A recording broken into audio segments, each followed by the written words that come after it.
არასაპარლამენტო ოპოზიციის გამგებლობის კანდიდატი სოფელ ურთის მოსახლეობას შეხვდა. ადგილობრივებს უამრავი პრობლემა აწუხებს, რომელიც კომპლექსურ მიდგომას და ყურადღებას მოითხოვს. მთავარი პრობლემა სხვა ყველაფერთან ერთად, რაც მოსახლეობას აწუხებს, დასაქმებაა. სწორედ ამ პრობლემაზე ესაუბრნენ ისინი დღეს გამგებლობის კანდიდატს. კი, არჩევნებია, ხელისუფლება მოვიდა, შეიცვალა ხელისუფლება, მოვიდა ახალი ხელისუფლება, ხომ? ასენი მოდიან ჩვენთან და გვატყუებენ, არ გზა, 1 კილომეტრი გზა გაკეთებული არა აგერო შემოხვა თქვენ. მე ინდივიდუალური გამრიცხება ჩვენ არ გვაქვს სოფელში.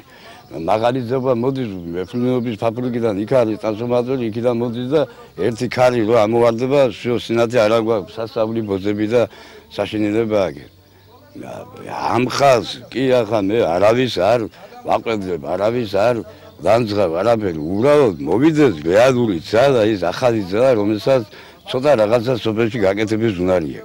არასაპარლამენტო ოპოზიციის გამგებლობის კანდიდატი ამბობს, რომ სოფლად მცხოვრები მოსახლეობა უმძიმეს პირობებში ცხოვრობს. ხელისუფლება კი მათი პრობლემების მოსაგვარებლად არაფერს აკეთებს.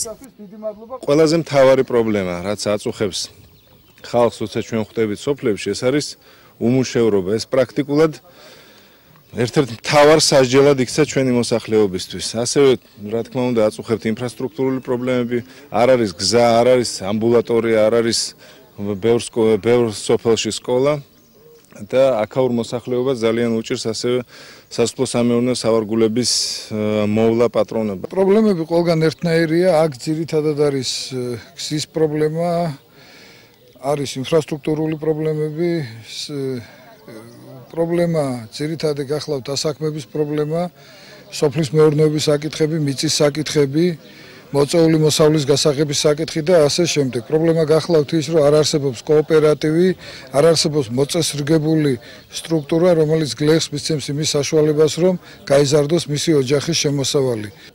არასაპარლამენტო ოპოზიციამ ამომრჩევლებს საარჩევნო ბუკლეტები დაურიგა და ის ძირითადი პრიორიტეტები გააცნო, რომლის განხორციელებასაც ისინი გამარჯვების შემთხვევაში აპირებენ.